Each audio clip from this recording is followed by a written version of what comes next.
How's it going, everyone? I am Walter the Film Hermit, and today we're gonna look at the other Halloween Scream Factory.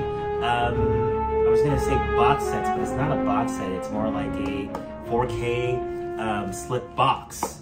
So I did a short video on the release of the first Halloween, but I couldn't do a video on the other ones because I didn't get them. So I decided to order my Halloweens through Amazon, because I went to the Shout website, and I know that people say that you can usually get them early if you order them through Shout, but they costed more on their website.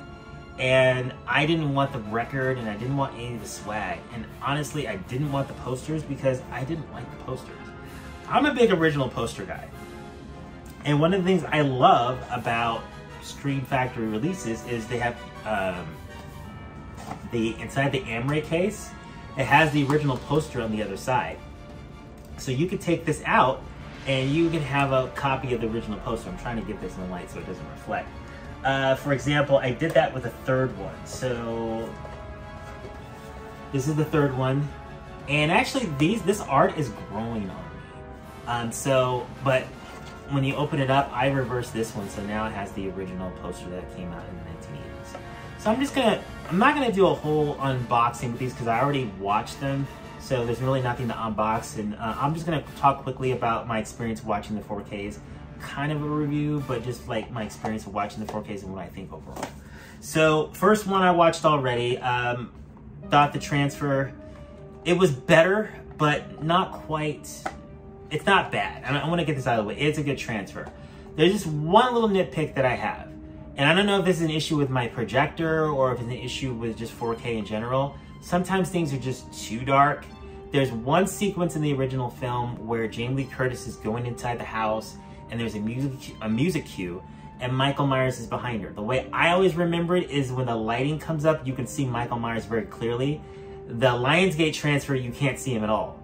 You can see him a little bit in this transfer, but not as much as I remember in some of the older transfers and on the older TV sets. But maybe that's just something with my system. I'm not going to say anything bad about the transfer because of it, but overall I thought the transfer was good. I liked it. So Halloween 2 was the last one that I got. So 2 and 3 were, like, for some reason the biggest sellers, and they were really super hard to get. So people that ordered them through Shout didn't get them on time, and Amazon had sent me 1, 4, and 5. So I was like, okay, well, I don't even want to touch these until I get the rest of them. And then 3, they had a few at Best Buy, but they sold out. Everyone went to Best Buy and cleaned them out. So 3 and 2 were sold out. And then 3 said I was going to get it to the end of October, and then all of a sudden they got them and they shipped. And then the last one I got was 2. I wasn't supposed to get 2 till the 27th, but I got it early, so great. Most Halloweens, I tend to only watch the first film. Sometimes I'll watch the second one, but I'm not a big fan of the second one. Like, I like the second one in the sense that I like the idea of making it take place the same night as the first one. But John Carpenter's not a big fan of this film, and I kind of agree with him too. None of them are as good as the original Halloween. But the main thing I kind of dig about this one is like the idea of it taking place the same night. And some of the things they do in the second one I think work, but overall I think it's trying to be a slasher film and trying to compete with other horror movies in the 1980s, and it just, it's just not the same. But I wanted to have a copy of them 4K, and the transfer is good. And the art on these boxes is growing on me. Like, I like the art here with the fall. They look a lot better in person than they did in the pictures before I ordered it. And then this one here has the Haddonfield Hospital in the back, which was an interesting little touch to put on there. And then the third Halloween, the infamous third Halloween. So the third Halloween, the first Halloween that I ever saw was Halloween 5. And I think this may have been the first horror movie that I ever saw in a movie theater. I had a friend that used to always try to get me in horror films. And I think back in '89, that's when I was old enough to kind of go to the movies by myself. And I think he drove me to see that movie. And I was surprised that I liked it. One of the reasons why I liked the fifth Halloween is that the actress in that film, Danielle Harris, is absolutely amazing. She's one of the best child actors from the 80s. And I thought the film was interesting. Not a great movie, but it was a surprise for what I was expecting when I went to go see it. So that's when I kind of was like, let me check these other movies out. And I don't remember what I saw next, but I eventually saw the rest of them. But back to Halloween 3. Halloween 3 was the infamous one because this is the only one that does not have Michael Myers. It's a completely different story. And in the 80s, everyone hated it. Because even though I didn't watch a lot of horror movies because I was in elementary school, a lot of kids I went to school did. And everyone said this movie was absolutely terrible. Now, I don't remember when I saw it for the first time. I may not have seen it until I got that Halloween box set they did a few years back. But this movie's really stupid, and I love it. Stop it now. It's really, really stupid. It's basically a story of this mask company that makes these evil masks. And the idea is that when children buy them or wear them on Halloween and they watch a commercial, they will die and bugs will come out of their heads and eat them, and their parents would die. That's the plot of the movie. It's incredibly stupid, but it's great. It's absolutely great. The nice thing about this movie is that they did something different, and that's what John Carpenter wanted. Some of the interviews he was talking about how he thought the idea of Michael Myers was stale, and he didn't like how the second film went, and he was like, I don't want to make the same movie over and over again. I don't want to make slasher movies. I want to use the Halloween name, and I want to be able to do like a different type of film every year. And they tried it, and everybody hated it, and they didn't make another film for a while, because I think this one came out, this one was 1981, I believe. So I think this was like 83 or 84. I think it might have been 83. I'd have to double check. I'm usually within a year of being right when it comes to remembering years when movies came out, but came out in the early 80s. And it's even weird because like there's even a part in the movie where they're actually watching commercials of Halloween on TV. So I was like telling you, like, this is a different universe. Because I remember when I was a kid, someone told me, it's the place where they made Michael Myers' mask. I'm like, no, it's not. And then there's a part where they're actually watching Halloween later in the movie. And a lot of people, this is a pretty well-known thing, but you may not know if you're watching. The original Halloween mask is actually a William Shatner mask that was painted white, and they changed the wig. William Shatner played Captain Kirk on Star Trek. Okay.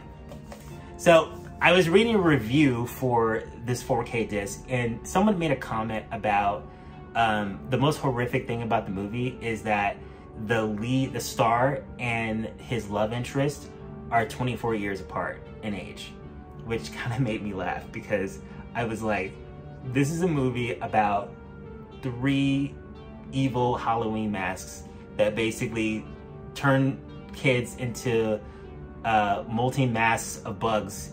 And like the biggest thing that you have an issue with is the fact that the 2 lead actors have an age difference in their love interest. It just made me laugh. So I think this movie's stupid. I think it's completely ridiculous, but it's a hell of a lot of fun. And if I ever have a chance to have like a movie night ever again, I'm gonna try to show this movie to people who haven't seen it and have a really good laugh at it because it's great. So let's move on to Halloween 4. Halloween 4, I saw shortly after 5.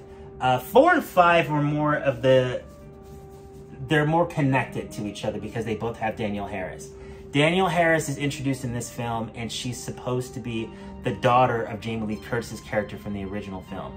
They set the stage that Jamie Lee Curtis's character has died, and she has been adopted. And Michael Myers basically returns and comes after her instead.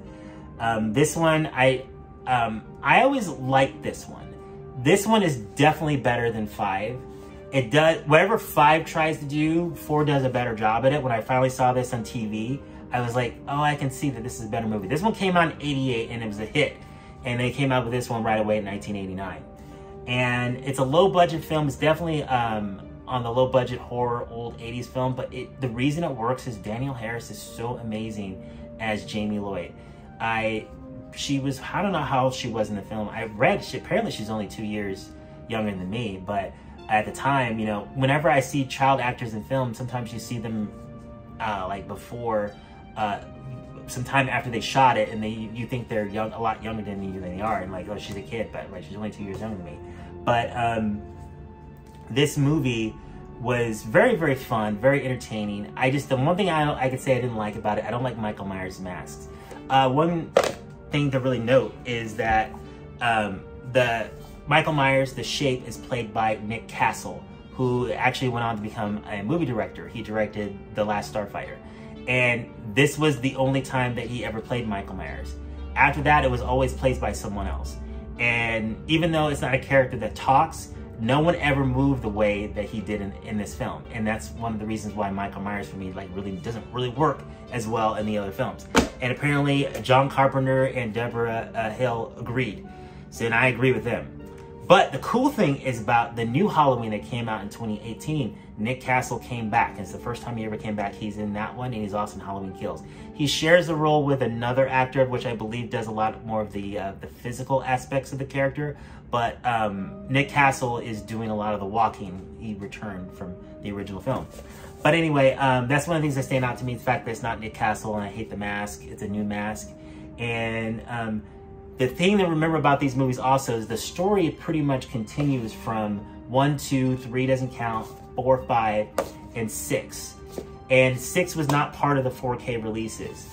Now, when it comes to the last 5 Halloween films, that would include Halloween 6, Halloween H2O, which is 7, and the 8th Halloween film, which I've never seen. I guess that's the one where Michael Myers fights Busta Rhymes. I never watched that. I don't think I will. I do have it in my little Halloween box set. I'm kind of slowly going through all the Halloween just because I got in the mood from watching these. I don't know if I'm going to watch that one or not, but I think I do want to watch the Rob Zombie ones again. I don't remember how I feel about those movies. I remember definitely not liking them as much as the original Halloween, obviously. And I've heard rumors, not rumors, flat out interviews where John Carpenter says he hates those movies. And I remember the second one I saw at the theater, and I remember not understanding it at all.